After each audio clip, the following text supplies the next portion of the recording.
Alright, kasama ko ngayon si Lakad ni Jo. Punta kami ngayon sa, punta kami sa kasalan. Shoutout dyan kay Katusok Vlog. Ayan. Congratulations sa inyong dalawa. Yun, Shoutout sa inyo. congrats. Antayin nyo kami ha. Punta kami dyan. At sa hindi inaasahan, tayo po ay na-invite sa isang kasalan ng ating kaibigan. Malapit lang din dito sa aming lugar. Kaya pupunta kami ngayon.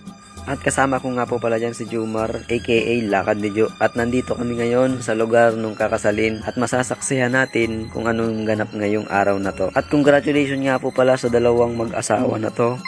Ayan, at habang nag-aantay kami sa mga ibang kasamahan at pupunta na rin kami sa munisipyo kung saan gaganapin yung kasal.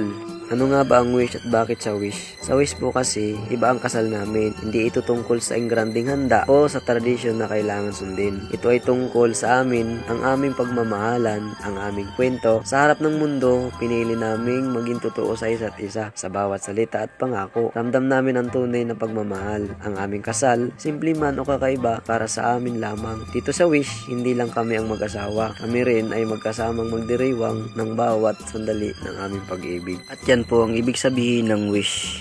At para po sa kaalaman ng lahat, hindi po ako yung ikakasal. Hindi pa po ako kasal at wala pa po akong karanasan sa mga ganyan. Ang dami kong kwento. Bali, papunta na rin po kami niyan doon sa Binyo kung saan po kakasalin yung dalawang mag-asawa. At medyo malayo-layo din po yung aming pupuntahan, kaya nagsakay po kami sa tricycle, yung iba po nakamotor. At yung kaibigan ko na yan, wala pong masakyan, kaya dyan po siya sa likod ng tricycle sumakay. At habang papunta po kami dyan sa Binyo kung saan yung kasal, ay nagkukulitan po muna kami dyan papunta doon.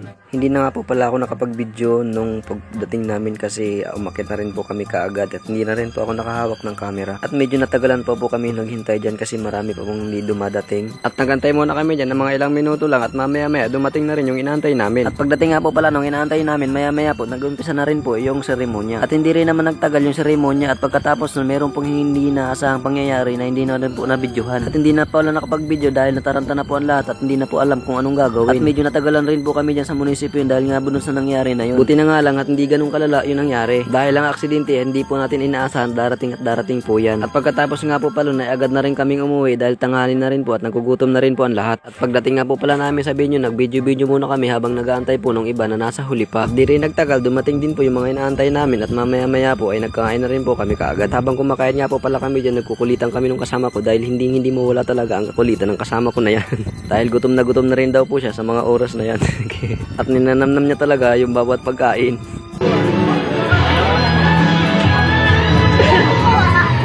Aray ko, nirikot. Paano yung subo?